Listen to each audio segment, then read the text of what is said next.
ବିରିୟାନୀ, ପଲଉ, ଖେଚୁଡ଼ି ସବୁଥିରେ ଖାଇପାରିବେ। ତରକାରୀ ଦରକାର ପଡ଼ିବ ନାହିଁ। ଏ ଗୋଟିଏ ଜିନିଷ ହେଲେ ସବୁଥିରେ କାମ ଚଳିବ। ଦହି ରାଇତା। କ'ଣ କ'ଣ ସିକ୍ରେଟ୍ ଜିନିଷ ଦେଲେ ରାଇତାର ଟେଷ୍ଟ ବଢ଼ିବ ସେ ବିଷୟରେ ଭିଡ଼ିଓରେ ଜାଣିବା। ଭିଡ଼ିଓ ଭଲ ଲାଗିଲେ ଭିଡ଼ିଓକୁ ଲାଇକ୍ କରନ୍ତୁ, ନିଶ୍ଚୟ ଗୋଟେ ସେୟାର କରନ୍ତୁ। ଚ୍ୟାନେଲରେ ଯଦି ନୂଆ ଅଛନ୍ତି ଏଯାଏଁ ସବସ୍କ୍ରାଇବ୍ କରିନାହାନ୍ତି ତଳେ ଥିବା ବ୍ଲାକ୍ କଲର୍ ସବସ୍କ୍ରାଇବ୍ ବଟନରେ ପ୍ରେସ୍ କରି ପ୍ଲିଜ୍ ଚ୍ୟାନେଲକୁ ସବସ୍କ୍ରାଇବ୍ କରନ୍ତୁ। ଜୟ ଜଗନ୍ନାଥ। ମୁଁ ସସ୍ମିତା ଆପଣ ସମସ୍ତଙ୍କୁ ସ୍ୱାଗତ କରୁଛି ସସ୍ମିତା ଷ୍ଟାର କିଚେନକୁ। ପ୍ରଥମେ ଚାଲନ୍ତୁ ଗୋଟେ ବଡ଼ ଜାଗା ନେବା। ସେଇ ଜାଗାରେ ଅଧା କପ୍ ବା 100 ଗ୍ରାମର ଟିକେ ଖଟା ଥିବା ଦହି ନେବା। ରାଇତା ପାଇଁ ଟିକେ ଖଟା ଦହି ନେବେ। ଦହିରେ ସ୍ୱାଦ ଅନୁସାରେ ଲୁଣ ଦେବା, ଅଳ୍ପ କଳା ଲୁଣ ଦେବା, ଅଳ୍ପ ଭଜା ଜିରା ଗୁଣ୍ଡ ଦେବା, ଅଳ୍ପ ଗୋଲମରିଚ ଗୁଣ୍ଡ ଦେବା। ରାଇତାର ଟେଷ୍ଟ ବଢ଼ାଇବା ପାଇଁ ଯଦି ଆପଣଙ୍କ ପାଖରେ ଚାଟ୍ ମସଲା ନହେଲେ ଆମଚୁର ପାଉଡର ଥିବ ଅଧା ଛୋଟ ଚାମଚ ଦେବେ। ରାଇତାର ଟେଷ୍ଟ ବହୁତ ବଢ଼ିଆ ଆସିବ। ସବୁ ଗୁଣ୍ଡ ମସଲା ଦେଇ ଦହିକୁ ଭଲ ଭାବରେ ଫେଣ୍ଟିବା। ଫେଣ୍ଟିବା ସମୟରେ ଧ୍ୟାନ ରଖିବେ ଦହିରେ ଜମା ବି ବିଣ୍ଡା ରଖିବେ ନାହିଁ। ଦହିକୁ ପୁରା କ୍ରିମ୍ ପରି ଫେଣ୍ଟି ନେବେ। ଯେତେ ଭଲ ଭାବରେ ଫେଣ୍ଟିବେ ରାଇତାର ଟେକ୍ସଚର ସେତେ ବଢ଼ିଆ ଆସିବ। ଦହିକୁ ଫେଣ୍ଟି ସାରିବା ପରେ ଯେତିକି ଆମେ ଦହି ନେଇଥିଲେ ସେତିକି ପାଣି ଦେବା। ରାଇତା ବହଳିଆ ହୁଏ ନାହିଁ, ରାଇତା ପାଣିଆ ହୁଏ।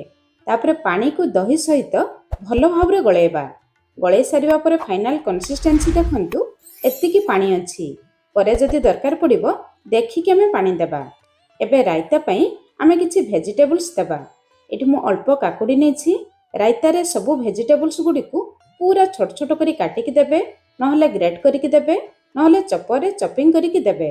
ଏଇଠି ମୁଁ କାକୁଡ଼ି, ଟମାଟୋ, ପିଆଜ, ଅଳ୍ପ କଞ୍ଚା ଲଙ୍କା ନେଇଛି। ରାଇତାରେ ସାଧାରଣତଃ ଏଇସବୁ ନରମ ଭେଜିଟେବୁଲ୍ସ ଦିଆଯାଏ। ଆପଣ ଚାହିଁଲେ ଅଳ୍ପ ଗାଜର, ଅଳ୍ପ ବିଟ୍କୁ ଗ୍ରେଟ୍ କରି ଦେଇପାରିବେ, ନଦେଲେ ବି ଚଳିବ।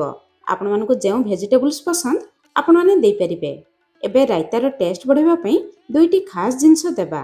ଅଳ୍ପ ଆମ୍ବ କଷି ଅଦା, ଅଳ୍ପ ଅଦା, ଦୁଇ ପ୍ରକାରର ଅଦା କରିକି ଦେବେ। ରାଇତାର ବାସ୍ନା ଟେଷ୍ଟ ବହୁତ ବଢ଼ିଆ ଆସିବ। ତା ସହିତ ଅଳ୍ପ କିଛି ଧନିଆ ପତ୍ର, ଅଳ୍ପ ପୋଦିନା ପତ୍ର। ଧନିଆ ପତ୍ର ସହିତ ପୋଦିନା ପତ୍ର ମିଶାଇକି ଦେବେ। ରାଇତାରେ ବହୁତ ବଢ଼ିଆ ବାସ୍ନା ଆସିବ। ତାପରେ ସବୁ ଜିନିଷକୁ ଗୋଳେଇ ନେବା। ରାଇତା ଦେଖନ୍ତୁ ବହଳିଆ ଅଛି, ଅଳ୍ପ ପାଣି ଦେବା।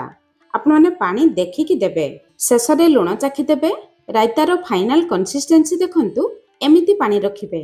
ରାଇତା ବହଳିଆ ହୁଏ ନାହିଁ, ଏମିତି ପାଣିଆ ହୁଏ। ଏଇସବୁ ଜିନିଷ ଦେଇ ରାଇତା ବନାନ୍ତୁ।